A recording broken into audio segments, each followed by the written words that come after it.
Okay, let's get started. I'm gonna call the meeting to order. Start with the roll call. Yes, Tom Duster. Here. Scott Holwick. Here. Roger Lang. Here. Renee Davis. Here. Dan Wolford. Here. Wes Lowry. Here. Kevin Bowden. Here. Alex Merklin. Here. Hope Bartlett. Here. Nicole Halpin. Here. Chris Huffer. Here. Miles Churchill. Here. Heather McIntyre's here. Lauren Harding. Councilmember Chris. John is here too. He's not here yet. And then we have some folks from St. Vrain Left Hand with us. We have Sean Cronin. Here. Jenny McConnell. There you go. And then we have Shira Summerford with us from the Water District online. Okay, very good. Chair, you have a quorum. All right, thank you. Approval of previous month's minutes. Any comments or concerns about last month's minutes? Is there a motion to approve? So moved. Second. Okay, moving second. All in favor? Aye. Aye. All right, approval taken care of. Kevin, water status report. Sure. Flow at the St. Vrain this morning was 13 CFS. The 125-year historic average was about 15 CFS. Currently, the call on the St. Vrain Creek is Highland Ditch, and that's a priority of 1115, 1881. And the call on the South Platte is North Sterling Canal, and the priority date on that one is January 5th of 1922. Ralph Price Reservoir, Button Rock Preserve is currently at an elevation of 6383 with approximately 12,859 acre-feet in storage, which is approximately 79% of full. Union Reservoir is at a gauge height of 20 feet or approximately 7,900 acre-feet, which is down approximately 4,700 acre-feet, and that's about 62% of full. Basin reservoirs at the end of January were approximately 63% of full. Last year at this time, the reservoirs were at 60% of full. So right about where we were last year in terms of the reservoir storage. So, And what was Button Rock? Did I miss it? What percent are they at? Is that? we're about 79% of full, 80%. Any questions for Kevin? Thanks, Kevin. Mm-hmm. All right, public invited to be heard. St. Vrain Left Hand Water Conservative District programs and updates. So, Give me 1 second to share the presentation here, and then we'll get started. oh, okay. Where should I? I'll give you my seat in just 1 second. I take it your seat? Yeah, you could be the head of the show. We're going to share a seat. Is that okay? We can switch. Okay. When I'm done. I don't mind standing even. You sure? Okay. Thanks. Where's the? Oh, that's the camera. Hey, Sheriff. And then there's another camera. This is great.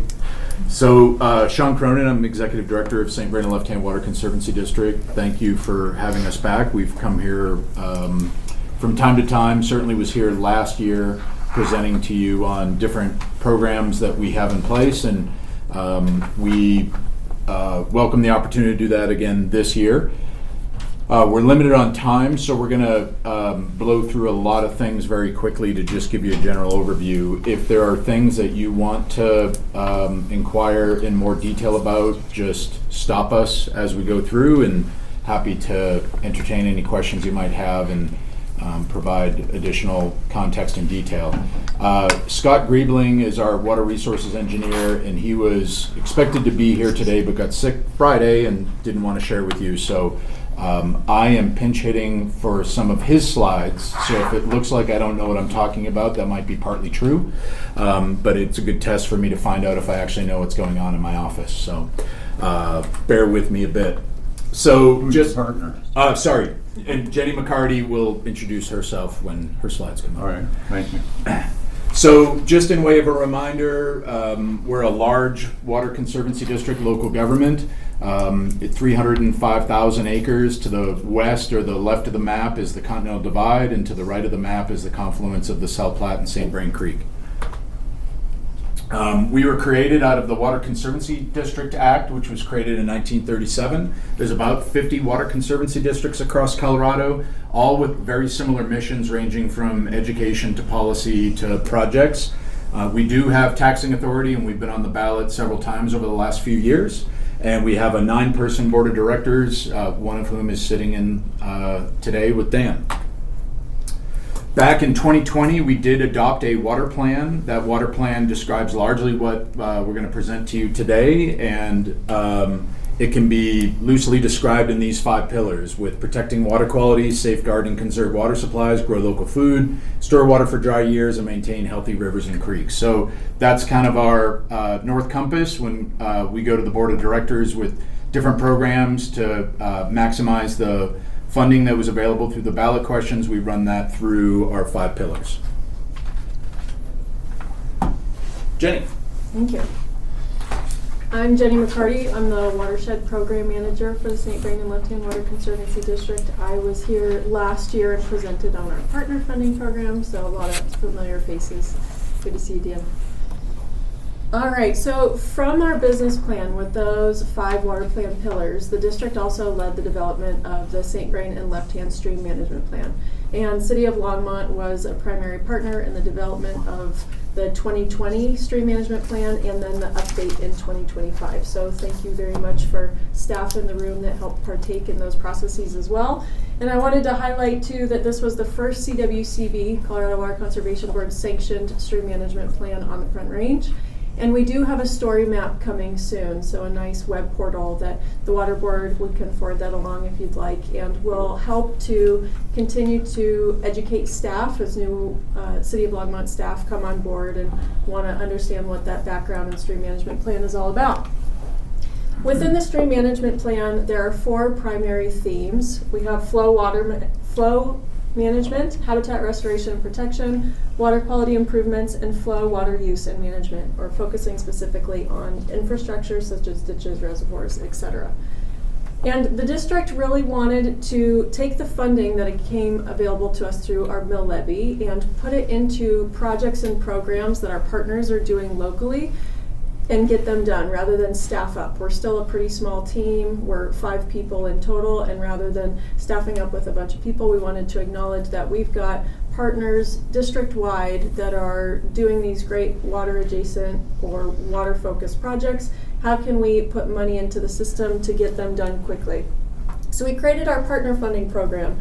And our board allocates $500,000 a year to getting these projects done. They include things like mine reclamation up in the high country, supply irrigation systems, a lot of fire mitigation. I was just talking to Miles, that's important. We have funded a lot of work up near Button Rock to protect that water resource.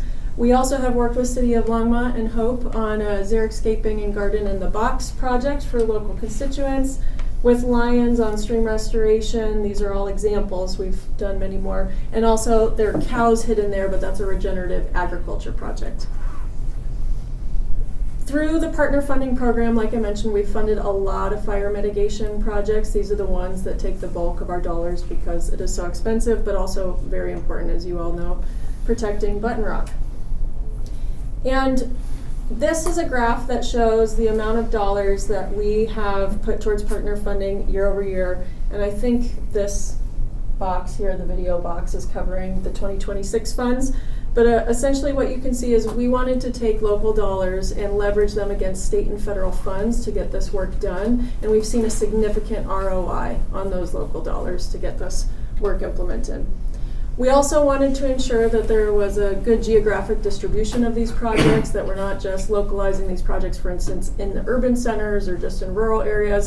And you can see here that there's been a very nice geographic distribution of projects over the years. We also realized through the partner funding program that ditches in particular experience another set of challenges that our partner funding program in its current status couldn't quite support. Those include things like climate change, urban encroachment, changes in regulation and laws, and aging infrastructure. So we developed the ditch inventory program, And this is a two-phase program. The phase 1 inventory is to go out along ditches and identify what kind of infrastructure they have existing, map all that infrastructure, and this really helps with successional planning as ditch managers age. It really helps with the next generation coming in and understanding what's there. And phase 2 pre-feasibility is we have an engineering team that does this work. They go out and they look at the top 3 priorities for maintenance or capital improvement opportunities on those ditches, and they put together a pre-feasibility report that can be taken to CWCB, applied for funds, as well as the partner funding program that I just explained. And you can't see it there, but what's really nice about both these programs is we don't require any match dollars. We estimate that each one of these phases is about $10,000 per ditch, and that is money that our board has allocated to support ditches within district boundaries. Outside of the partner funding program and the ditch inventory, we continue to lead collaborative groups. An example is the Basin Collaborative. The goal of the Basin Collaborative is to focus on passage projects as well as policy. And these are the different partners that attend the Basin Collaborative meetings. And so far, we have started to implement projects like the Haldai Passage project down on Left Hand Creek. We're looking at a couple different projects on the Highland, which is up in Lyons. And then you can see some other graphics and schematics over there. But the goal is really to pass flows, fish, and sediment. From these projects, we've also looked at piloting fish salvage. In 2024, we did a pilot fish salvage on that Highland diversion just outside of Lyons. We pulled over 400 fish out of the ditch after the ditch went off for the season and released them back into the creek. This is very valuable for the community who value fisheries in St. Vrain Creek. The anglers up there were very happy to see it, and it was published in the news. We also are working on creek improvement facilities. These are off-channel storage projects that help to support exchanges, access dead storage in existing storage vessels, reservoirs, ponds, etc., and to support environmental flows. These conversations are mostly held in an executive session, but if you have any questions about those, feel free to ask. I know that was a lot of information that I just shared, and I'm going to pass it back on to Sean. Does anybody have any questions about what I've covered so far before we move on? Guess not. All right. Means I did a good job or a terrible job. I'm not sure. Thank Great you. job. Thank you, Jenny. So, Jenny mentioned the environmental flows. We have put together a flow advisory group. City of Longmont is participating in that. The idea there would be looking at it and exploring what flows might be needed in St. Vrain Creek, and then from there, what are the methods to achieve that, all under a voluntary program. So we think there's opportunities to work collaboratively amongst water right holders to be able to facilitate an environmental flow. We've also improved the data access within the basin. Part of this is to help with conversations such as environmental flow, drought, water management opportunities. And if you've spent any time trying to find information online, it could be a little painful. So we created a single dashboard where you can go and find those updates. So when Kevin told you what the flows on St. Vrain Creek, you could go to our dashboard online, click on the stream gauge and get that in real-time information. That's available and live on our website as we speak. We continue to make investments in new technologies. This is using LiDAR data, lasers out of an airplane to measure snowpack. So we've been doing this a few years. We're continuing to get new information from that data. For example, the lasers are now getting smarter where they actually know snow temperature. So we're actually able to run some modeling analysis to be able to determine approximate runoff time, which is really interesting. We're continuing to invest in the addition of snow. So we've had 2 generators that are underneath the zoom photos to the right of the photo. You see the yellow stars sticking out. Those are primarily to seed storms heading from east to west, so those classic upslope storms. And then the board approved, and we worked with the Colorado Water Conservation Board to locate another station to the left of all the purple, that other yellow star. So that's on the west slope. That would seed storms from west to east. So as you can tell, we turned those on this year, and it's been working really great. Wes got it. So the West Slope site did go online this year, and we've sadly not been able to see too many storms because there just hasn't been storms. And storms, for the sake of storms, aren't something that you would necessarily see. It actually involves looking at the temperature. It's got to have the right conditions, and it can't be too cold or too warm. It's got to be just right. So we haven't had too many storms this year to be able to seed, but in years past, we've been able to seed those two, utilize those two sites to the right of the screen. There is some debate as to how effective these weather modification systems are. We are very fortunate in Colorado that we have the leading scientific community in NCAR that evaluates these things, and they've evaluated in other parts of the country, not in Colorado. So we contacted them. The Colorado Water Conservation Board contributed funds, and we hired NCAR to do an analysis. And the analysis isn't complete yet, but the early indications are it is as effective as some of the other estimates have been, if not more effective. So we're excited to see the results of that. We also run an augmentation program for a lot of years. This was our bread and butter and our primary purpose. We provide augmentation water to about 200 members, and we have about 200 acre-foot of depletions. So we're talking very small depletions, mostly wells, some pumps in the creek. Think of like Riverside and Raymond for those folks that have a cabin. And we provide that both on St. Vrain Creek and Left Hand Creek.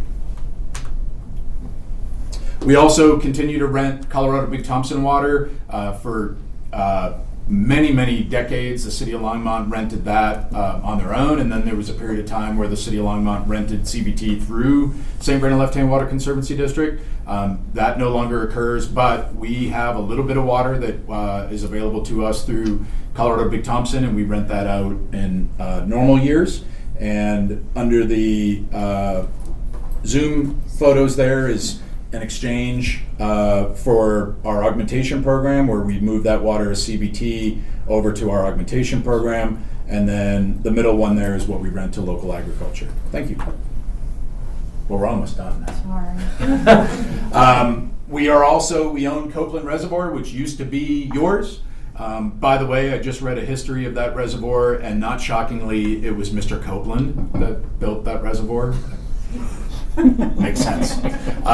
So we are looking at actually expanding that reservoir. That was also something that City of Longmont had filed on, was a expansion right. And when we acquired that reservoir, we acquired that piece of it as well. So we're looking at the going to 30% design this year to expand that reservoir. The pillars from the water plan and are going to the ballot does provide a lot of funding to be able to implement these programs, but a lot of the other projects and the partnerships that we're working on with City of Longmont and Boulder County and others have significant zeros tied to them. So we sought funding from the federal government in the way of Natural Resource Conservation Service and a program called PL 566. What this map shows is every little dot is a project that we are working with our partners on to get funded.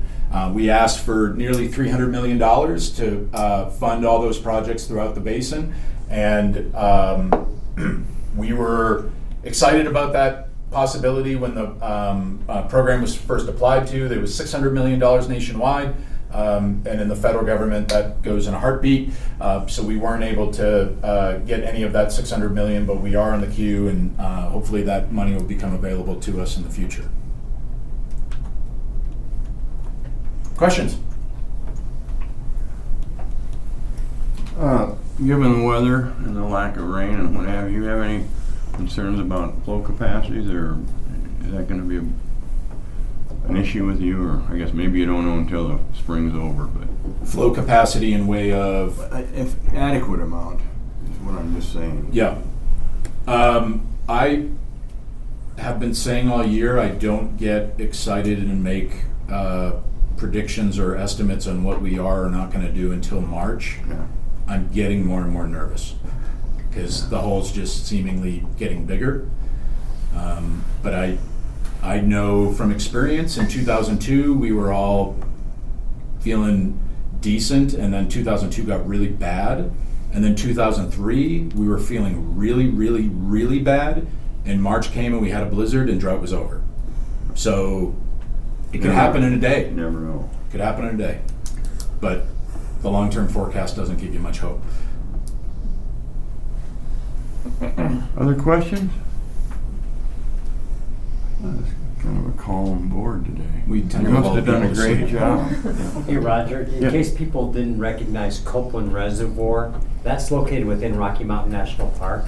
So it's an in-holding, and the property, as Sean mentioned, used to be owned by Longmont. It was sold to St. Vrain Left Hand Water Conservancy District a while ago. So for context, that's the project that the district's trying to expand, is a existing reservoir within the boundaries of the national park. So it's a super fun project. Yeah, rumor has it you were going to give us Button Rock, but we settled for Copeland. What I heard. That's Is that the right, Wes? Yeah. Remember that right? that's the reservoir that's just several hundred meters down the trail from the Wild Basin. Yeah. Yeah.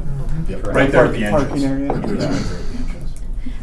And by the way, it still says an emergency call City of Longmont. There's a sign there, and I have not taken that down purposely. Yes. That explains all those phone calls. I'm interested in your local ag water rental. And I'm wondering, we've been having some discussions about, there's some concern that we're in a food desert and that we need to produce more agricultural food just for those who can't afford the grocery prices. And I'm wondering about your water rental for that type of. So So the one to the right. Try to move this. Oops. That worked. All right. To the right, down the bottom right there, enterprise fund. So we do have a water activity enterprise, much like the Longmont Water Utility is a water activity enterprise. So the Tabery term for it's its own business, so that stays in its own little silo. So we have that CBT owned by the Water Activity Enterprise, which for our purposes is the augmentation program. So what we have to do with that water is keep that largely within the enterprise, given the way that it was purchased and acquired. So what we can't use CBT for augmentation purposes per Northern's rules. So we trade that to Boulder County, and Boulder County then utilizes that for their open space programs, which largely, presumably, could be local food. So there's a little bit of nexus there. Yes. Could not be, could be. The one to the middle there, that's CBT that we own in the general fund. And what by board policy, what it says is that's to be rented locally only within St. Vrain Basin. So that also could be local food, or it could take off. But we're doing our part by keeping it local. The revenue comes to us, and whatever that rental goes for in a particular year, and then the water goes specifically to landscapes within our basin. As to prioritizing local food and the marketplace and all that, we do not get involved in that. All that we do is verify that it is being rented to properties within our district boundaries. Okay. So you don't participate in setting the price for the water? No, we do it on a bid basis. So So you let the market determine what it's worth? Correct. Okay. Oh, well, that's interesting. You know Diane, Chris, she's our Oh. city council rep. If you hadn't figured out. Awesome. Thank you. Yeah. Any other questions? Okay. Thanks so much. Sean and Appreciate the time. Jenny, thanks for your information. Thank you for having us. All right. Thank you for the seats. Are we free to leave if we choose? Sure. Okay. You want to leave? You chopped. Not want It to. could be a learning experience, you never know. Doors are locked. Not kidding.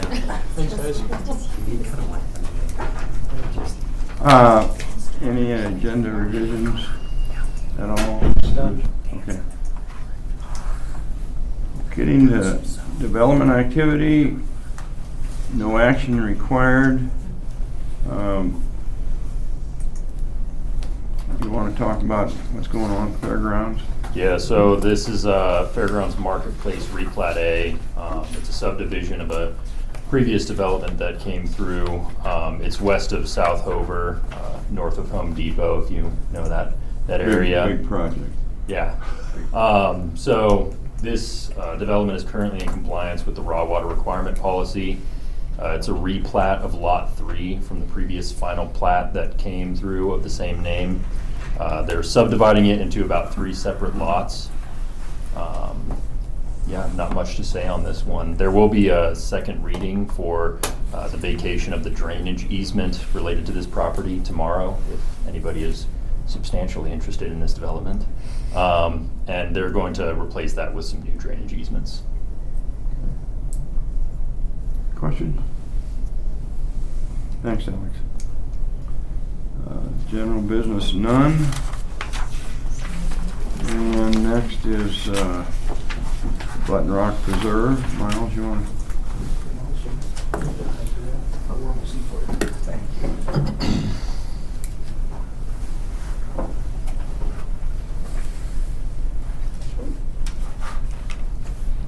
All right, I'm Miles. I know most of you, I think. I'm the acting senior ranger up at Button Rock Preserve. I've done this with Price in the past. He left for the county last month on the 22nd, so bear with me here. I made some of the slides, Price made some, and then Liz made some also, but she's out on maternity leave, so I'm going to present everybody's. So let's see how it goes. Let's see if I can, there we go. So Price is no longer with us? Yeah, he went to be a ranger with Boulder County. Sure, okay. So this is just kind of stuff I'm going to try to get through pretty quick. So we're just going to go over the watershed program overviews, the trends we've been seeing. We have kind of report like stats from like enforcement contacts. And then Liz wrote up a forestry report. And then if you guys have questions at the end, throw them out there. So just some info, Button Rock Preserve, 3,000 acre watershed. It's Longmont's primary drinking water source. It's fed by the North St. Vrain Creek, 1,600 acre feet of storage. 65% of the drinking water comes from there. And the main takeaway from the slides, the high risk in wildfire this year. We haven't had any snow up there. We had one snow dump that was more than a dusting. It was like 6 inches, so really, really dry, and it's been really windy all winter. So big change, we've had, we converted one of our seasonals to a full-time position. So we have 3 full-time rangers now, 1 seasonal ranger, so that's a big change there. We have a forestry technician that's grant funded. That's Liz, that's a full-time position. She should be back in mid-April. And then this is just some of the duties we have. That's certainly not all of them, but dam operations, natural resource facilities, and forestry management. We also do the code enforcement, emergency response, and public outreach, so kind of everything. The trends we've been seeing, so visitation's kind of stabilized over the last couple of years. It changed a lot after the 2023 management plan. It kind of went down, but it's stabilized. Compliance has also stabilized, which is good. We've seen an increase in bark beetle activity over the last probably 3 years. The low snowpack, that's a big thing for us this year, the fire danger. I've been coordinating with Forest Service. They're doing a cut over on kind of like Colson Gulch, so our western boundary, which will tie into a cut we did in 2023 at Cook Mountain, which was a big one to give us a buffer between them. So it'll kind of tie those 2 projects in. We also have 3 private properties up there that are doing mitigation work, which is great. And then we switched, we're under public safety now, so we're still doing that shift. So the ranger report, so just kind of the contacts we made. Button Rock, we made 360 contacts. McCall Lake, 97. Of those contacts, 214 were warnings, 19 were tickets, 224 were fishing license checks. The main violations is dogs prohibited. They were banned in 2023, so people are still holding on to that. And then the second one's closure areas at 23, so dogs is by far our biggest contact. Compliance has improved a lot. We made 47 fewer contacts this year than we did in 2024, which is great. And that's a large part of that because of the compliance and dog ban activity. This map just kind of shows where we make contacts at. East side of the preserves, the main side. It's got the main entrance, so all the little dots are where we contacted people at. So public safety and emergency responses. So in 2025, we had 15 emergency incidents. 7 of those were wildfires. 5 were missing or stranded hikers. To improve our emergency response, we outfitted a new Type 7 fire utility truck, which is in the bottom right-hand corner. We got a new Mark III pump through Longmont Fire, which is awesome. It's got like little backpack straps so you can hike it up a hill if there's a fire up there. And then all the rangers up there were wildland fire certified and traffic control certified. Notable incidents, we helped call in coordinates for some small nearby fires this year. There was the River Rocks fire just west of us this summer, and then for the first time we had an extreme fire weather park closure. That's that middle picture. That was in December, so like sustained winds at 85 and is gusting like over 100 miles per hour the whole day. So that's been kind of the trend this winter. Natural resource and recreation management. So we worked a lot with Taylor and Ashley, the volunteer coordinators, to do trail work up there. So we did a reroute on our main trail, Sleepy Line Trail. We're making improvements to Professor's Ranch Trail with cats. And then North Shore, like Rattlesnake Gulch area, we're still making improvements on that one too. We host Boulder County Youth Corps every year.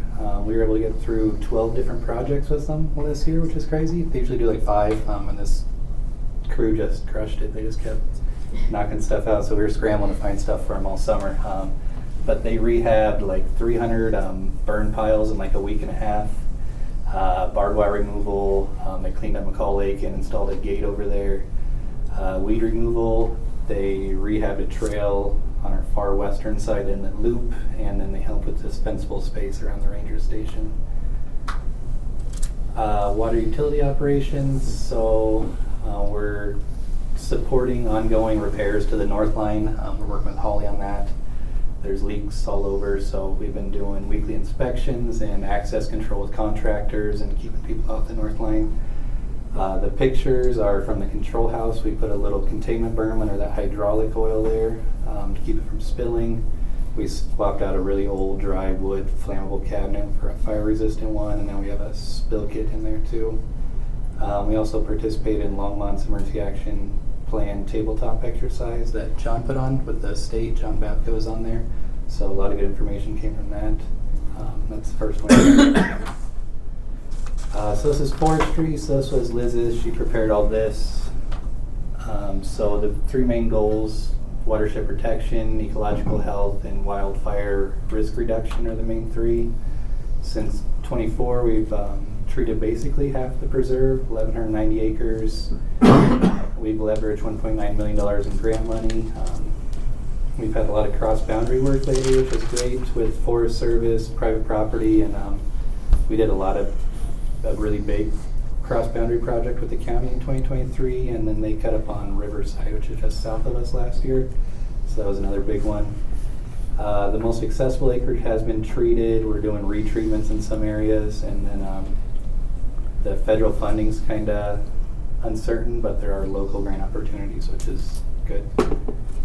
Pile burning, we usually burn in the wintertime if we have snow. This year we haven't burned any piles. So last year we burned approximately 300 piles. We were hoping to burn 530 piles this year, and we haven't burned any just because we haven't had the snowpack. So Boulder County Sheriff Office, they have a fire management team that supervises this for us, but we just haven't had that window, unfortunately. And then Forest Service, they have 2,000 piles still around the preserve that have been in since 2019 that we're hoping they take care of at some point. These are some projects we did. Ralph Price Reservoir Protection Project Phase 1, it was grant funded. Larimer County Youth Corps did the work. They treated 8.4 acres in 6 weeks.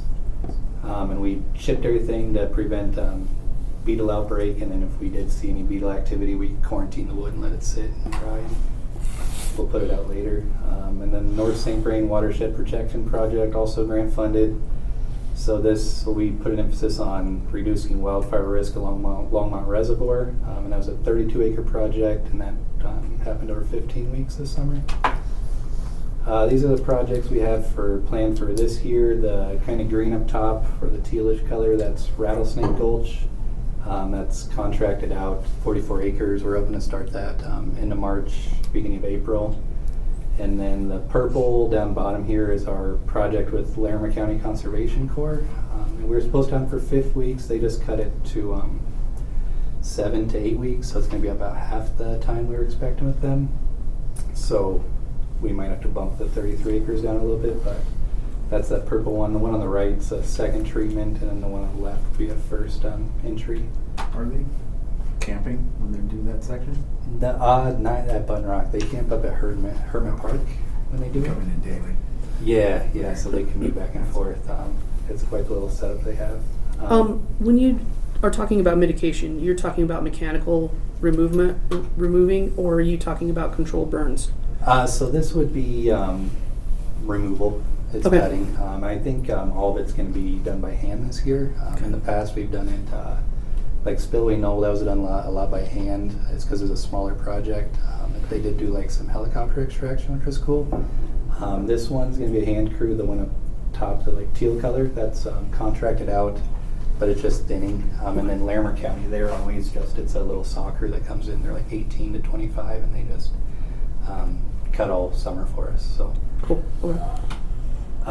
2 to 5 year goals. This is goals for the next 2 to 5 years. Increase acreage treated.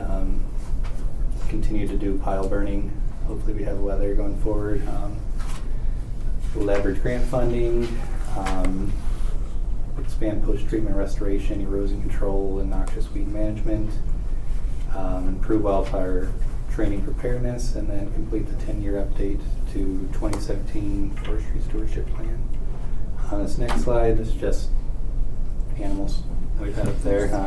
One up top's the biggest bear I've seen on the cameras. We have this little moose that's been hanging out for like the last 3 years, and then just a big elk and a mountain lion. So that's all I have. Questions? Hey, Miles, Yeah. on that purple timber cut on the south side, how are you guys gonna get that wood out of there? Are they just gonna leave it, or bucket and leave it, or? I think they're gonna pile it. That's what Okay. they're gonna do, pile it and then hopefully burn it in the winter. Okay. They treated that, like the little right side there, that has piles in it already, so that's Oh, been okay. treated at some point. The one on the left is gonna be a first entry, but it's smaller diameter stuff. I think we're just gonna pile and hopefully burn when we get a window. Yeah, it gets pretty remote back in there. Yeah, really remote. That's why we haven't cut back in there. It's so hard to get stuff out of there and like get contractors. Takes a half a day to get in there. Well, it's nice because we can drive to the end of the dam and then we can hike them in. But that South Shore trail's like falling rough in the access, reservoir too. yeah. So we got a project to fix that trail too this year. So there's lots of work going on up there this year. But, yeah. Other questions from Miles? Is there your slash piles that you weren't able to burn this year? Thanks for not burning them. I think that was a good call. But you're now a year behind, Yeah. and is there any plan to remove what you can at some point?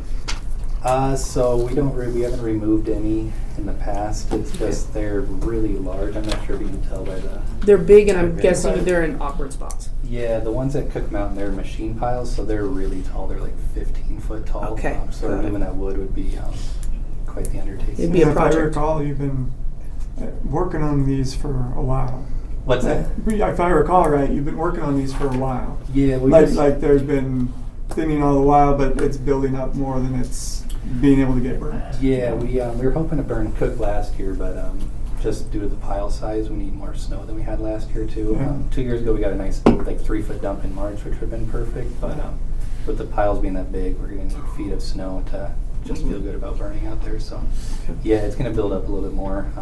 2 of the burns will be super easy. Spillway Knoll, we can burn that in a day, and then Rattlesnake's the same way. That should be a quick one too. So. And like given your expertise, at what point do all the slash piles laying around become hazards themselves, right? Like, is it? Yeah, I mean, you're just putting the fuel just put on the ground basically. So as long as they're there, I think they're probably a hazard. So that's why we Well, I try mean, to they're, get rid of they're it. always going to be a hazard, but Yeah. Some slash piles up there. Yeah. So yeah, we hope to Risk. cut it in the like spring and then burn in the winter, but we just haven't. Right. Unfortunately, had it. So yeah, it's just Yeah. a hazard sitting there right now. Unfortunately. are there discussions about like whether that approach or something needs to change given the lack of ability to frequent lack of ability to burn in the winters? We haven't talked about changing it just because it's it gets rid of the fuels more than anything else. The other thing we do is we like chip it or like masticate it, but that's just taking big wood and making it smaller and put it on the floor. So Doesn't help vegetation matters. no, yeah. So we worry about like noxious weeds and stuff like that, and it's still going to be on the forest floor. It's just smaller. So this actually gets rid of it. That's why we stick with this when we can. Yeah. But we have where there's piles we can chip and stuff. We do that, but this is the most effective way to get rid of the fuels. And you're not bringing any of those fuels down to the parking lot anymore, is that correct? So we bring large diameter stuff down there. Anything that's like 8 inches or bigger, we'll haul down and have people take it. Yeah. Yeah, we put that on County Road 80, and then we've also been working with the treatment plant. They have a little log deck over there we've been taking it to also. So when we have a contracted project, we haul it down there, and then the stuff we do in-house, we just dump on County Road 80 and people take it for free firewood. So big stuff we get out right away. It's just the branches and stuff like that that sits for a while. Anybody else? Okay, thanks, Miles. Yeah, thank you guys. Thank you, Wes. Okay, water legislation update. Alex, you gotta...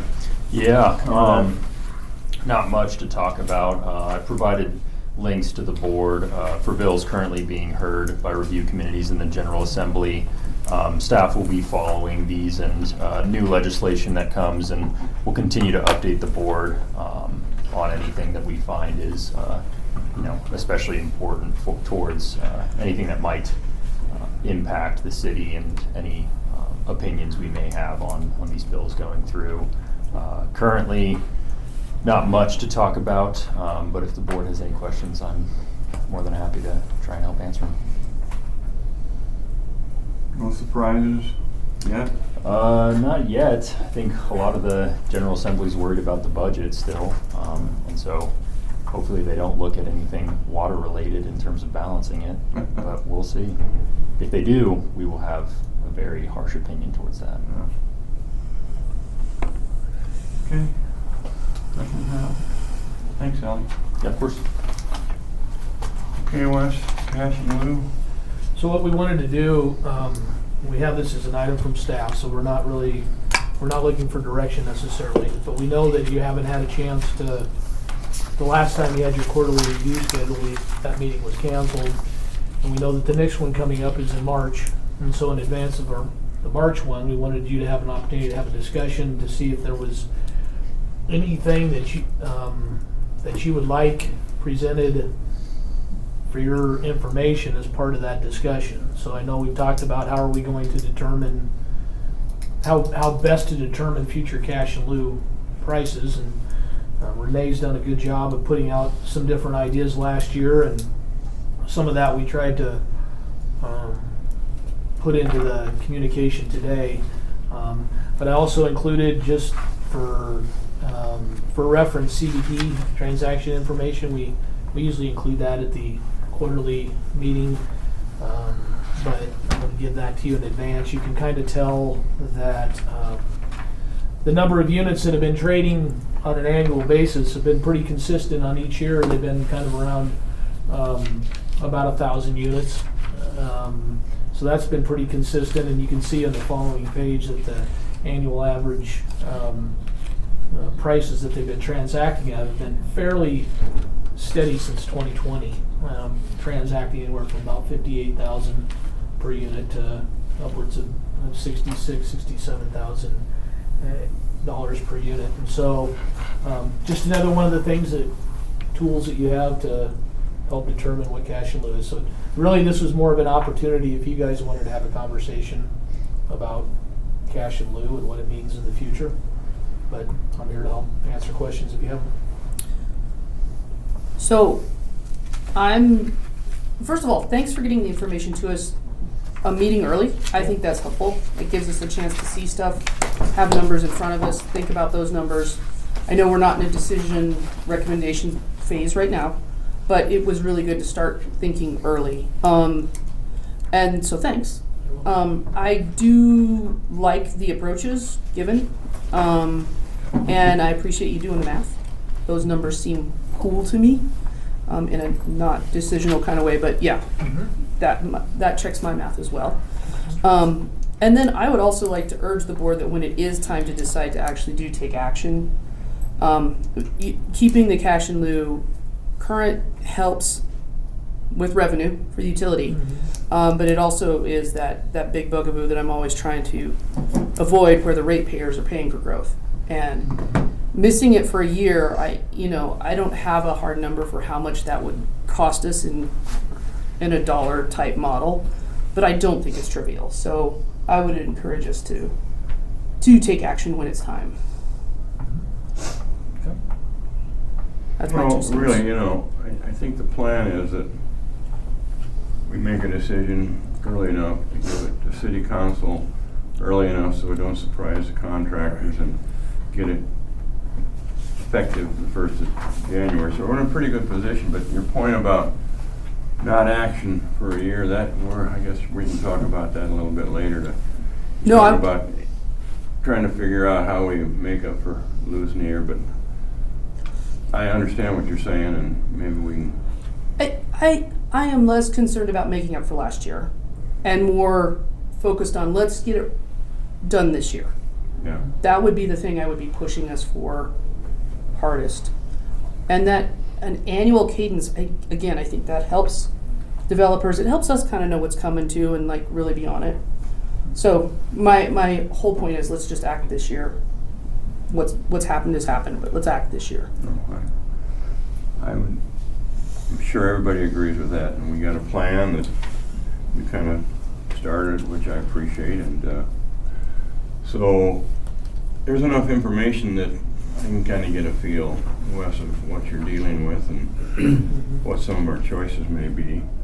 And like you said, we don't even decide now, but I would like to get the decision-making process going probably next week and decide how we're going to do it, and then move on. Anybody else have some comments? I like using the 5-year, it takes that volatility out of it, as well as, I think we need to make the decision on, are we going to combine or select one of the indexes? And does staff have a recommendation of any of the 3 that we're? Not right now, we don't. Okay. No.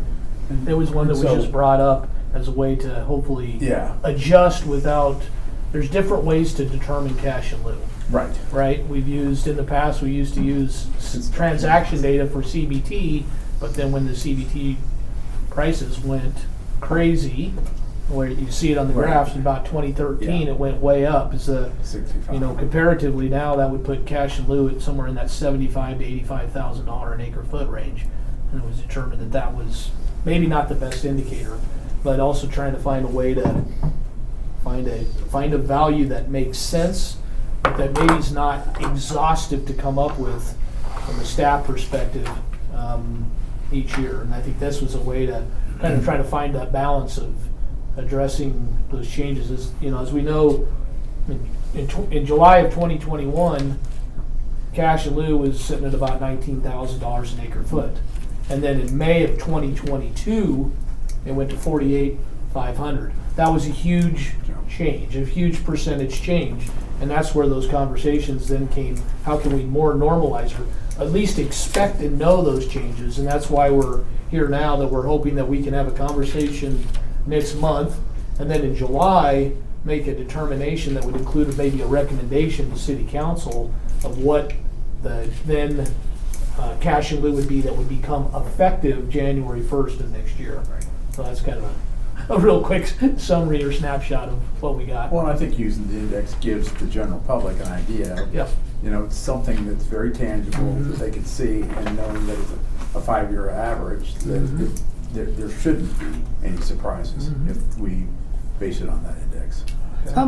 Thinking about that approval schedule, Wes, I know that sometimes summer meetings in particular can get bumped because people are traveling and whatever.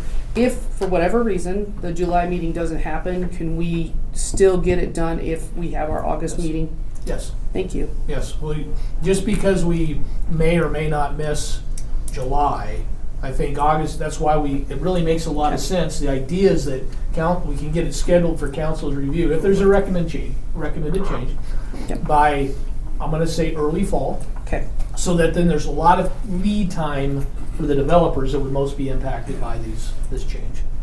And enough time to get through the council process. Yeah, Okay, cool. exactly. And it Yep. works right in time. It's good with the budget process. That's right, and that's always, September always starts our budgeting process, and it's hard to get things on the council's docket in September. That's why if a decision was made in July, August is a great time to take it to them. It's in front of all that budgeting process, and so I think really what I'm hoping that as we talk about this in the near future is to try to determine what is a good indices that can be referenced for cash in lieu, or whatever we want to do, have a pretty clear methodology that makes sense for determining cash in lieu without creating that volatility. And you brought one by looking at a 5-year frame. There's lots of different ways to do it, but if you guys think of something that you would think, I would like to consider looking at it this way, feel free to share that with us so maybe we can bring that to next month. Otherwise, we're kind of thinking that this might be a good approach, this indices, to create that number. Scott, did you have your hand up? I did. A couple of quick ones, Wes. I don't know anything about the two different construction indexes, or I don't know anything about what distinguishes them. I'm less a fan of the CPI because I think it's less linked to growth in the area that would require water, right? So I like construction indexes, but I don't know anything about the two and what distinguishes them. Maybe there's some value in wondering, or maybe you can tell us if there's either one is more volatile than the other, because frankly, you want that 5-year, the smooth out makes sense, right? Yeah. And if there's one that's more sensitive and just goes like this all the time, I'd rather not have that be part of it, because it's really a longer term look than a day-to-day, month-to-month, quarter-to-quarter, my 2 cents. And the last thing I was going to say is this is really great because everything I know from Northern is there won't really be a CBT market 10 years from now, because there's just that few units left that are really unencumbered and saleable. So anything that moves us away from that realm and into something that has a different basis in the next 10 years makes a lot of sense. So I really like this. I probably will not be at the March meeting, so that's my vote, whatever I just said.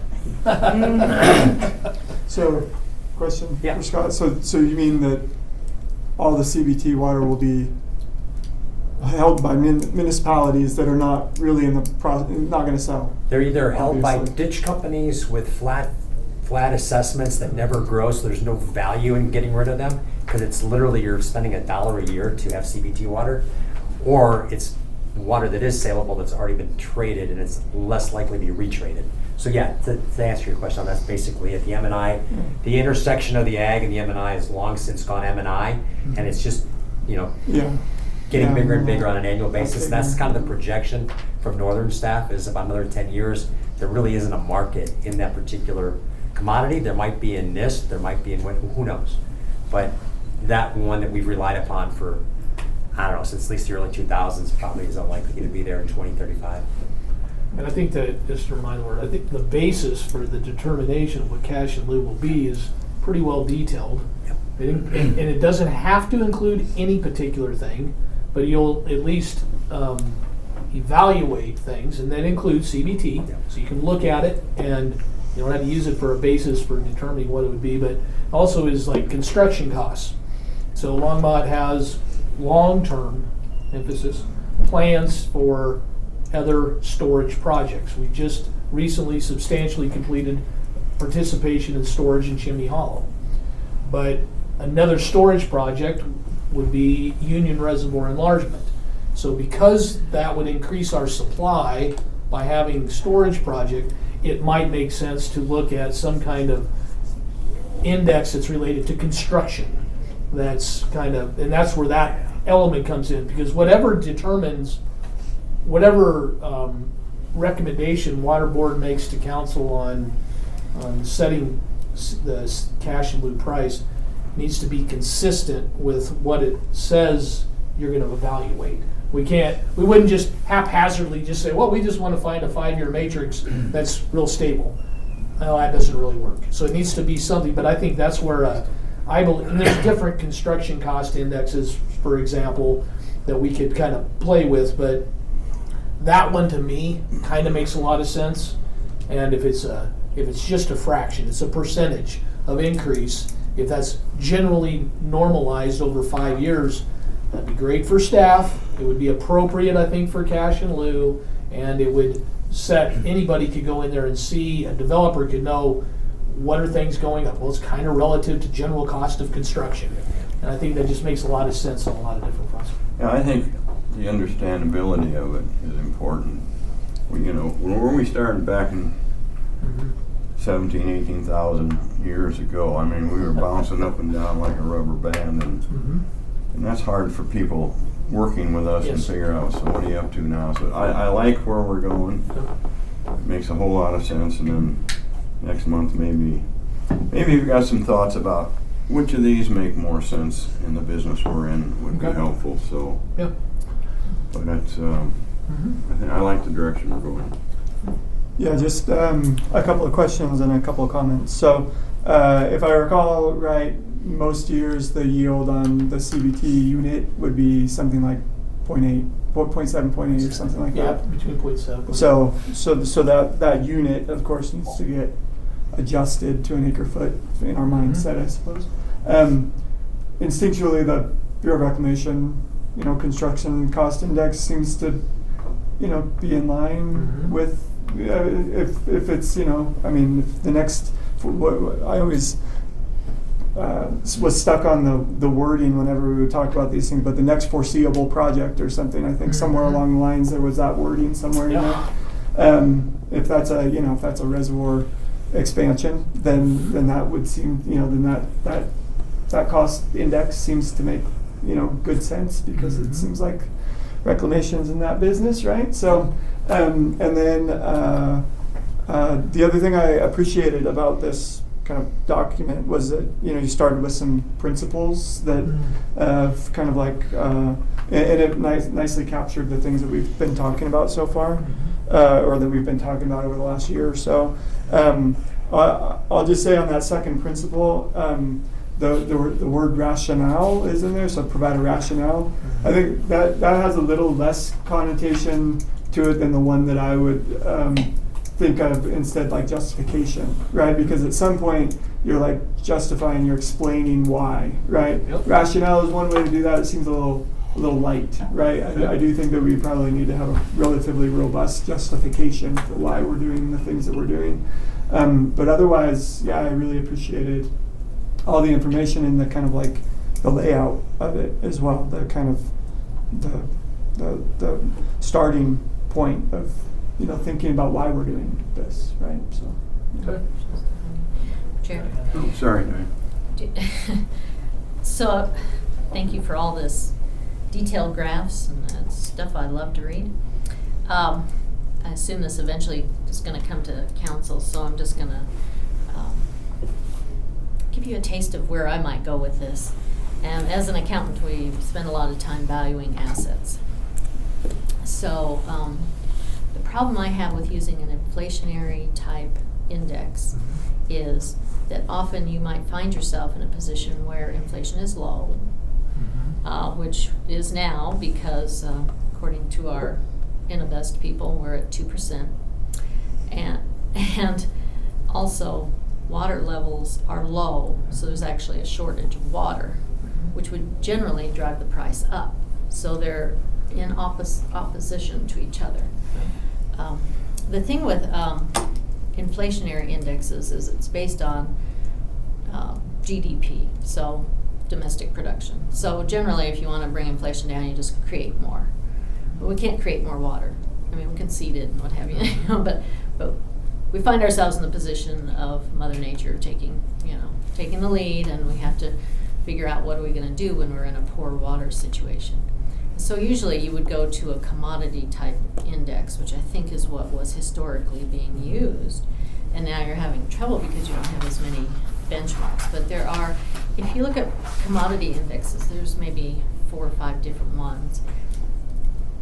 And one of the things that maybe if we want to average, because we don't want to ding construction just when we have a short year like we do this year, but maybe we want to have a 5-year average of, you know, storage and water levels and how also, you know, how that might look in the future. I don't know if construction costs are a good way to go with that, because construction costs, you know, you're talking about wood and metal and all those things are actually things that you can influence and create more of. You know, as long as we have forests and we have mining. And so I like the idea of an understandability and justification, and I think if we come up with some hybrid, not necessarily the old benchmark standards of, you know, what was the price yesterday, but St. Vrain mentioned that they use a bidding process, and that may not be available to us, but there are ways to do a quasi method that would be like a bidding process. In other words, what's it selling for out there, or how much is available out there. It sounds like nobody's selling, so that usually means the price would be extremely high if no one's selling. There's not a lot of buyers right now either, which is really why the reason is flat. I mean, because there's less economic activity, because there's less construction, because there's less market and the interest rates and all, it's just flat. So you really have a no demand, no supply kind of scenario, which probably won't last forever. Right. But that's where we are now. But that should probably be factored in to a 5-year rolling, you see what I'm saying? Because Yeah. you have years that are up, down, and it'll level those things out.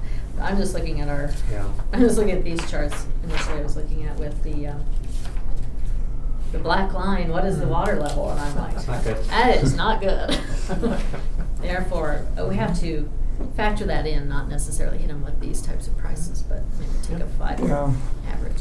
So I'm just saying, so now you know what I would be asking from the It is days. a really good, yeah, I mean, you've convinced me actually of maybe altering my prior comments, because, I mean, you can expand Union but not have any water to put in it, right? And these indexes indicate how much it would cost to expand Union, not how much it would cost to put water into it, right? And so those are maybe different mindsets or different kind of tools that we bring to this conversation. And now I don't know. I mean, I guess I understand the idea of a construction index, and now I'm thinking to myself, okay, well, where do we find the water commodity index? But it's Right. Can And it's not a true Tough one. commodity. I mean, in a year when you have a lot of wheat, the price is low, right? Well- But in a way that represents water Could as I well. could I speak to that? Because Yeah. I've worked with, there's a firm in Colorado, Westwater, that does track sales of rights, and they track the sale of the right, which is, there's firm yield elements to that, but they track the sale of the right, so it's whatever that right is going to yield in a given year.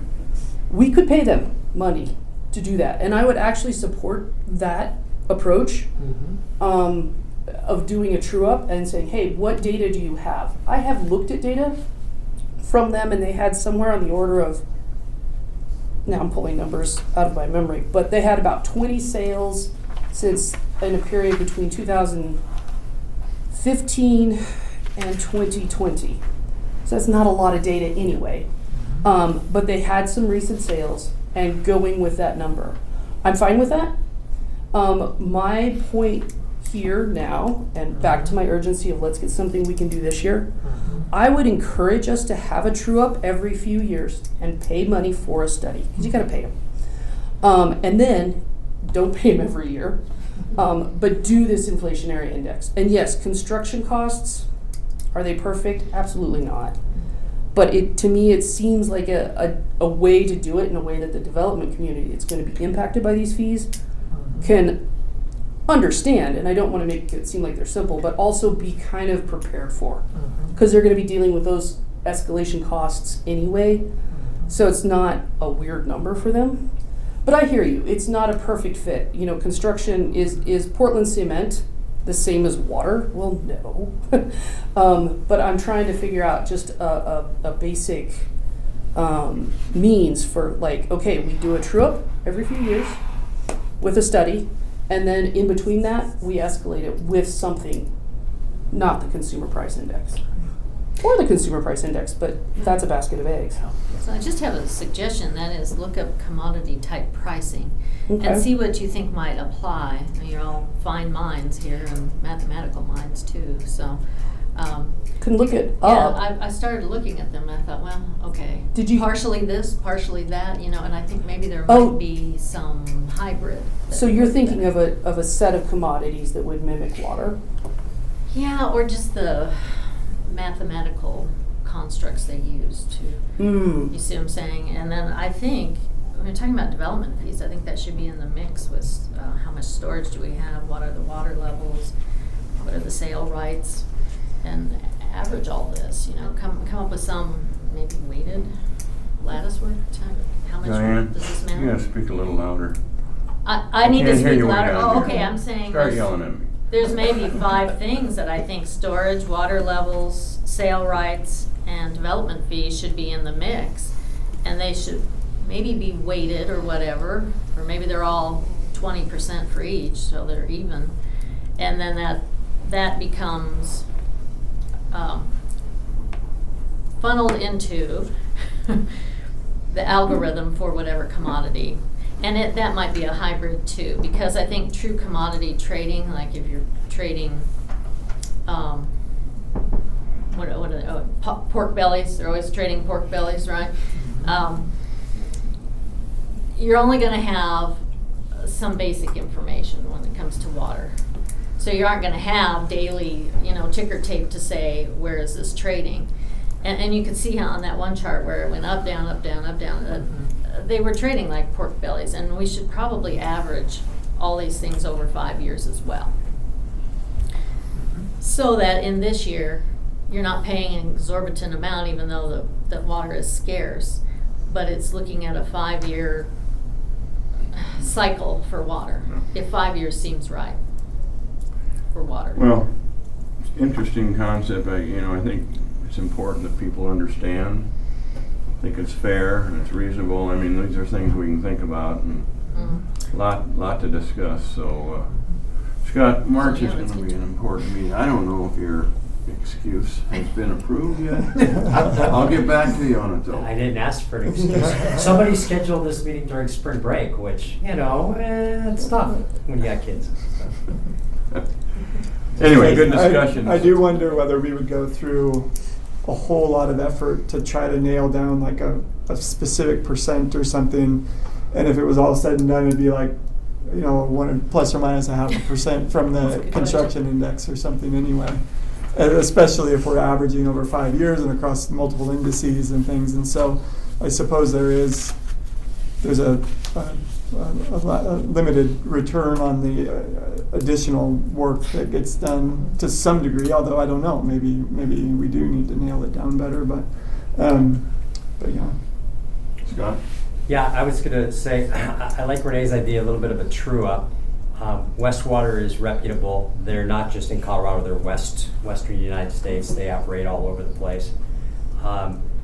Renee's point is well taken. There's very few data points, even with their database of transactions, partially because transactions, almost by nature, are not public. So there's not a lot of public information that's readily available to anybody. I mean, there are certain cities that buy things and you can go in and do core requests and so forth to get information. But there's just not, for the amount of water that's transacted, there's not a lot of data points to create a really beneficial, robust model by which to compare. And the reason CBT was so useful for so long is because it was literally a unit part of water. There was no priority. There is a priority. There's really not a priority to it, right? It's something that everybody can use ubiquitously, whereas every other water right in Colorado in the West is unique by its place of location, by its date of appropriation, so it's not a commodity. Each one of those is its own individual customizable thing. It's almost like a piece of real estate. It is like a piece of real estate, exactly. So Yeah. it's like, location, location, location. Yeah. And to that point, when I said there was this finite number of data points, I was looking at it in my professional Yeah. day job, And I had narrowed it to an area of interest geographically because it was a better model for the utility I work for. And so that's actually just Upper South Platte. Yeah. If we looked at the whole South Platte, you get wildly different prices the farther downstream you go. So that would be another thing that we'd want to keep in mind is how do we find something that models St. Vrain or Upper Colorado, So which is the one you got for me. Where the CBT information comes from, it comes from McCarty Land McCarty, and Water yeah. Valuation. Probably the preeminent Yeah. evaluators of water in the northern Front Range. And so in the past, we've asked them to also look at transaction information for native basin water rights. So yeah, we're zeroing in on the always the challenge is it's like getting a comp for a house. What was what that transaction, was it a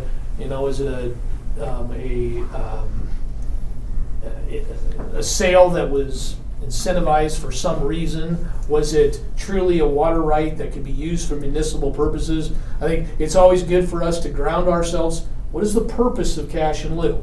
And the idea is that it was, if the historical water rights weren't sufficient to provide 3 acre-feet of water per acre of land, the remaining deficit would be made up with potentially cash in lieu. And so, we've always, it was easy with CBT because that brought wet water to the water treatment plant. But what would Longmont do with cash in lieu? It's gonna use those dollars to get water to the plant. The way you get water to the plant sometimes is to take a water right through water court, to add municipal use to it, or to firm up a water supply that you already have. And so there's definitely a lot of different ways we can look at it, and it could be a combination. It's just, I hope that when we're all through this discussion, we can feel good that whatever we end up, that it makes a lot of sense. But I hope that it doesn't mean an exhaustive amount of effort each time, and then in a course of a year we have one transaction. I would not want to have to spend 3 weeks and $100,000 to get a $20,000 check. Right. So we're going to have to kind of keep things in context. But this discussion has been great. This is really helpful for me. I can maybe by when we come next month, I can suggest some different options, and maybe it's a hybrid of options. But I'm expecting the option that's chosen to hopefully be one that can be readily reproducible, understandable, and hopefully we can get it in the ballpark. Yep. Maybe we don't hit it out of the park because we threw a strike, but maybe we can just get it close. And I think we're going to be able to do that. So now I'm teetering back the other way. That's what he's No, going to do. because, and I was even before your comments, and they just solidified the things that I was thinking about.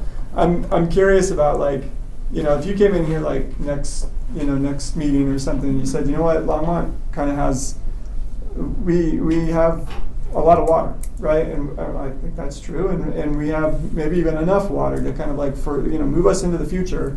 What we need is greater amounts of like operational capacity or something, right? Like more flexibility to move water from place to place and do exchanges and everything else. Well, now we're back to the construction index, right?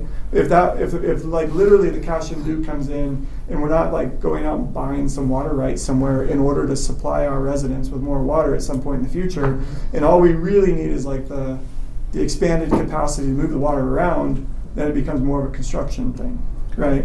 And so like maybe some assessment of like where we stand with respect to like those issues, like how it is that you would all use the cash in lieu, right? 5 years from now, 10 years from now, 20 years from now, et cetera, right? And I think we successfully transitioned from a commodity market to a construction market when we're building our reservoirs. So again, trying to be consistent and making certain that everybody understands what we're coming from. So. Well, good discussion. Yeah. We got a month to think about it. Yeah. Come Good back start. with ideas, and Appreciate it. hopefully you got a good chunk of information. I did. out of No, this is too, good. No, I'm glad we went through this, and I'm glad we're on the track we are. So, Okay. okay, we'll move on to water conservation program update. Hope, how you doing down there? Good. How are you? Good. Good. Yeah, I'll just give a quick verbal update for you all about how our programs are going. We're focusing a lot on outreach this year. So this past weekend, we did our first outreach event at the Longmont Gardening Fair, where we focused on lawn replacement program was our big promotion for that one. We're working with Miles actually to do a Dawson school visit. Hopefully it'll snow so that we don't have to go up there. But if it's dry, then we're going to be going up to Button Rock and giving us a presentation for the Dawson School about our local water resources. Earth Day is always a big one. This year it's April 18th at Timberline Pre-K 8 school. From 10 to 2, so we'll be there promoting the water fair, which will be June 14th. And the theme for the water fair this year is where our water goes. Longmont's booth is going to be focused on Longmont water, of course, but then there'll be other stations focused on how we use our water locally, and then where it goes once it leaves the city of Longmont. The past 2 water fairs have been where our water comes from, so now we're focusing on where our water goes. What was the date on that? June 14th. It's a Sunday, and I think it's from 10 to 1. And then we're really working on internally doing some proactive messaging around potential water shortages this year. Every time I'm out in the community that people are asking about it, so we're talking about it, and we're just trying to be proactive around messaging and or programming, those types of things. So just making sure that I'm meeting with marketing a lot, just making sure that they're at the ready for us if and when. Resource Central programs, as a reminder, we participate in all of our Resource Central programs. So the Spring Garden in a Box kits go on sale on March 9th, and then the lawn replacement applications open March 9th as well. We have double of what we're contracted due to a grant match from CWCB. So we have like 50 lawn replacements contracted that we will pay for, and then CWCB will fully fund another 50 lawn replacement programs. And the same thing for Garden in a Box. We actually have like 250 Garden in a Box discounts, and they'll match that with 250, and are income qualified as well. So we have the potential to double our programs this year, which is really exciting. So hopefully we can do that. Our Resource Central programs were slow last year, and they were down like all of us, all the municipalities. So I'm thinking that they're going to go up though again this year.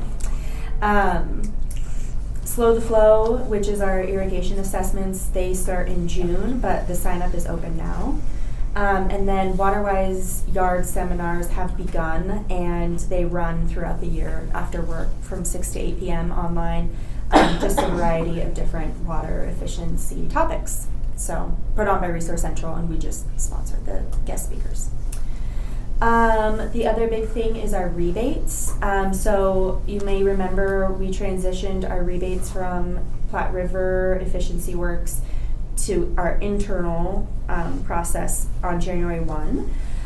We processed 4 rebates in January, which sounds small, but it's kind of on track to where we've been in the past couple of years. We only had 1 application for February though, so that is less than I would hope.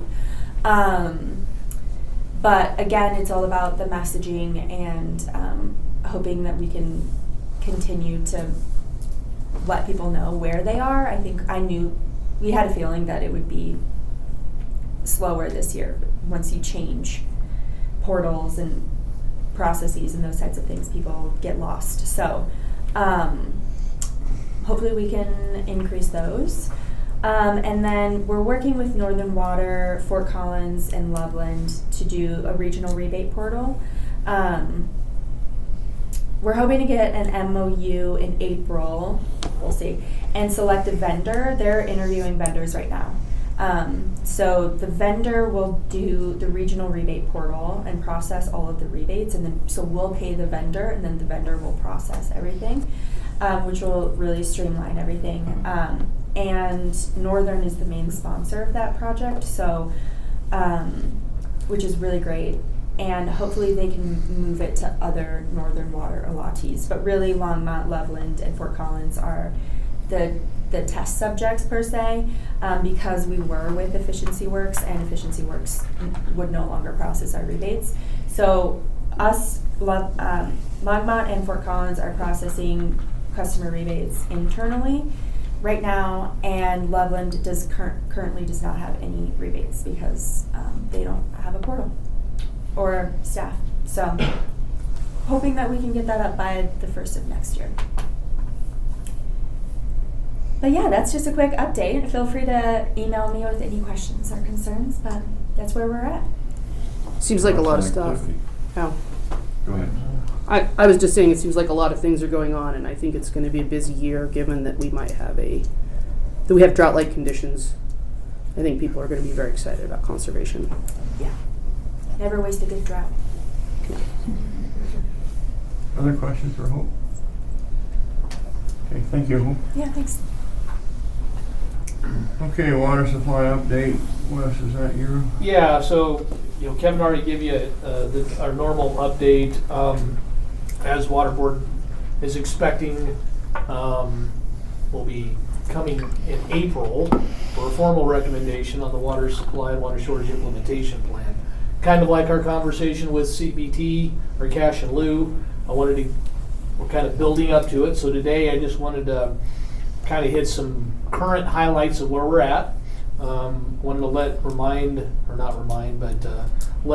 Water Board know we're going to go in front of council on the 3rd of next month, kind of give them an overview. Got a lot of new council members that I want them to have at least a high-level understanding of our water supply, kind of that we do already have a water supply and water shortage implementation plan. Just touch on the highlights of that and some of the projects. So we're using this opportunity here at Water Board for any of the public to be able to stay informed. We're kind of working on a dashboard for people to be able to find information. I don't know when that's going to be ready. We're kind of in a beta version that we're trying to look at, but hopefully there'll be some other opportunities for people to stay real time and up to date on things going on with all things water related for the city.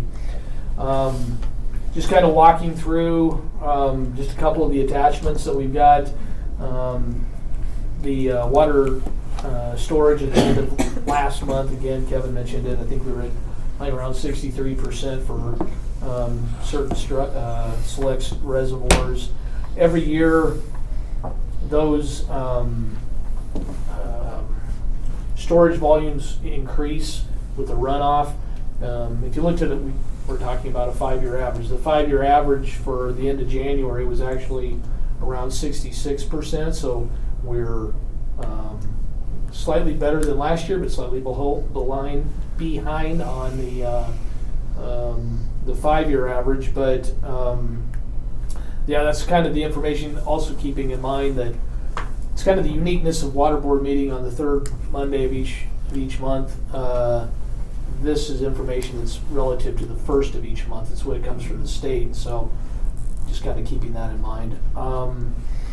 We included the water supply outlook report. That report is where we get information of how our decrees are going to operate. This report, it tells us what the projected stream flow runoff will be at Lyons, and based upon that projection, our decrees will look at that and kind of fortunately have a pretty wide average. It talks about our decrees speak to it being somewhere between, I'm going to round this, 60 to 140% of average. It's got a lot of latitude, so almost always our decrees operate in an average condition.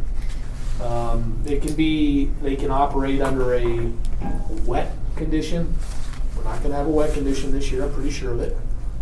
And, but it could also operate under a dry condition. And if you operate under a dry condition, some decrees perform better and some perform not so good. And so we pay attention to this water supply outlet report. Again, emphasis added, this is February's report, where it really is important. You kind of heard Sean mention it early in our meeting. We're really more concerned with the April and May forecast, because that's what it's really based on. That's after we've realized whatever snows we've had in February and March in particular. So we take this with a grain of salt, but I think it's good information. It does give you a general flavor of where things are at, and they're kind of still in that same area that they were the first of the month, and that being that we're generally speaking snowpacks at 60% of where it would normally be. But Sean mentioned, like those of us that were here in 2003, one snow can really make a big difference. And so all we can do is stay tuned. And let's hope that we get a good snow sometime in the next 6 weeks. So we include that in there, and we will moving forward. We also included the snow water equivalent, kind of give a bigger picture. So we got the South Platte, the entire basin. And if you look at that graph, you can see we're at least above the minimum, which is good, but we're 60% of where the median would be. So got a long ways to go, but you can tell if you just looked at the snow water equivalent, we're talking of sitting at around 5 inches of water. So 1 inch of water has 20% impact on that. And so if you had a foot of wet snow, that probably changes that 20%. So it just shows how impacting these wet spring storms can be. But so the reason we kind of watch the South Platte uses a number of snowtail sites to determine what the snowpack really is. And if you go to the next slide, the St. Vrain estimate is really based more on, actually you're going to have to move probably about 6 or 8 slides down. The St. Vrain snowpack is really references 2 snow sites. And so you kind of, I guess you'd kind of keep going down. Really? Yeah, keep going. One more. That was South Platte, and then the next one's St. Vrain. Yeah, right there. What it shows is how impacting a single site could be. The sites that they use for St. Vrain are pretty low in elevation. So I think they accurately reflect what the snow is low in elevation. There's not much water. But it may not quite capture what's higher up in the St. Vrain Basin, which might be more close to the South Platte. So that's why we kind of include the South Platte, the South, and then in addition to the St. Vrain. But then I believe I included. No, I guess I didn't. One that we would normally include is the Colorado River. We get a part of our water rights portfolio is in the Colorado River. That's performing kind of similar to the South Platte. So it's dry. It's not doing great. Sometimes you hope that if your basin isn't doing well, then the other basin where you're taking water is, so that it can help supplement this basin. When both of them aren't doing well, it's double tough. And so we're going to continue to monitor the Colorado River. Another reason the Colorado River basin is so important is that's the information that Northern Board will use in April when it determines its quota. And the quota directly affects how much water Longmont will yield from its units it owns of CBT. And so, again, we're way ahead of it in terms of evaluating it. It'd be premature to make decisions today, but depending on what happens can have a dramatic effect on Longmont's total supply when we make decisions in May. We just have to be patient, be prepared, I guess, if you will, for the worst, but know that, I know there's, with each passing day, it's like watching the Olympic hockey game. You can just feel the tension as you get closer to the end of the game. Well, you can kind of feel that with each passing game or day of, as we're moving forward. But I think another thing that's important to note, Northern Waters reservoirs are around 140 to 160% of average storage.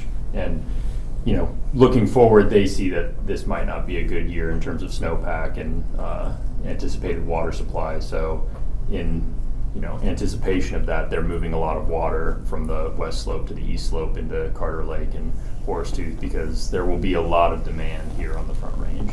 And so they're, you know, trying to get ahead of that. And how that'll leave us in future years, I guess we'll have to see. And they have water availability on the west slope to move it, I mean. Yeah, so their main reservoirs on the west slope are Lake Granby, Grand Lake, Shadow Mountain Reservoir, and so they move that through the Adams Tunnel, and then move it towards Carter Lake and Horsetooth, which are their main Front Range reservoirs. They have water in storage, but no water in snowpack. right. Yeah. Which is also, you kind of get into the detail, but if Windy Gap junior water right is to come into priority, you usually only pump it if you're certain, not only have a place to put it, but make sure that it's not going to go in and they get pushed out because of a spill.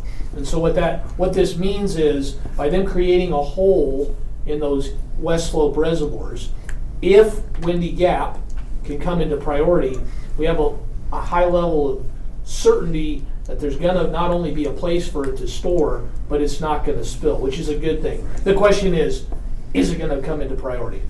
We're going to have to wait and see. But that's kind of a good thing. I think if there was a takeaway from all this, it really shows the importance of storage. Because storage is kind of your savings account, right? You get your paycheck each week, every couple of weeks, once a month, whatever.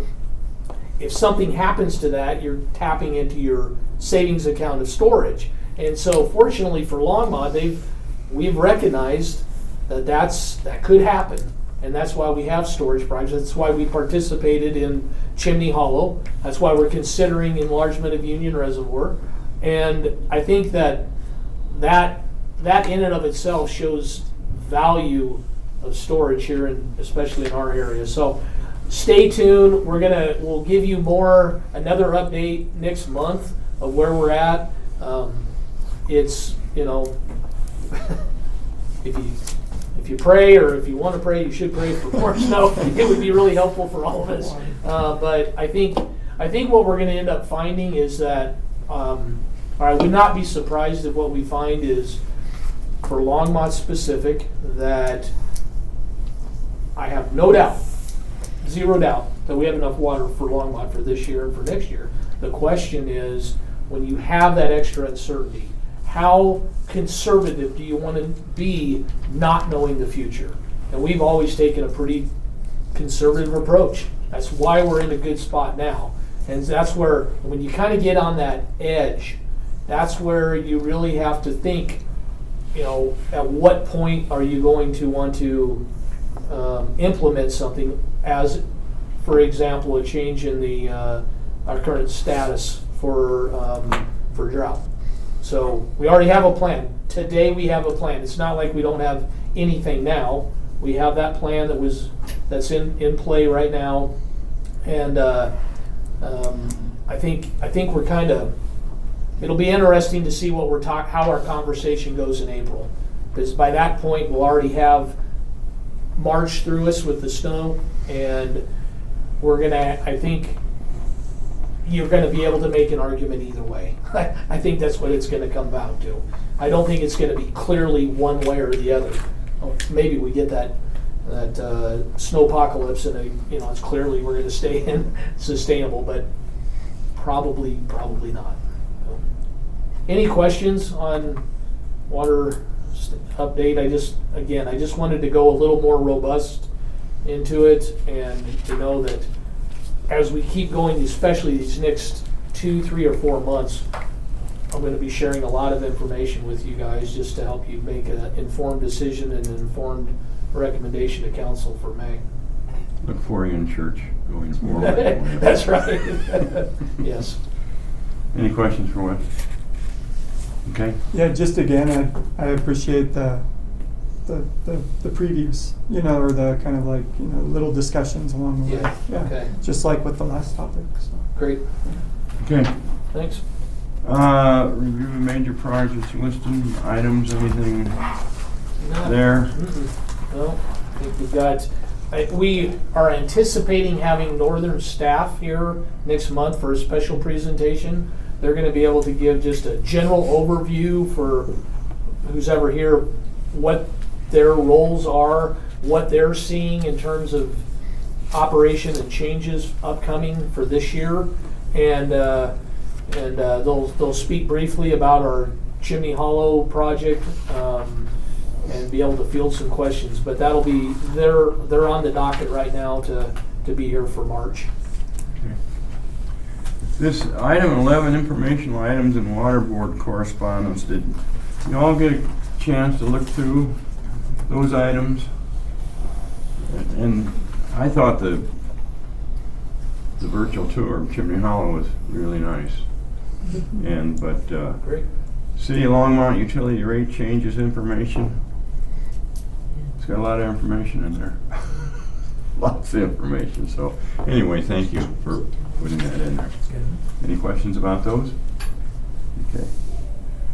Our items tentatively scheduled for future board meetings. You can see them here. Yeah, Questions about those? I just mentioned we're gonna be bringing cash in lieu next month. Okay, well, be a good discussion. Hasn't been a discussion already. So any more items?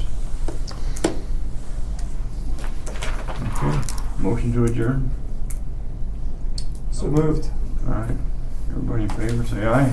Aye. Okay, we're adjourned. Stay here all night, Fred.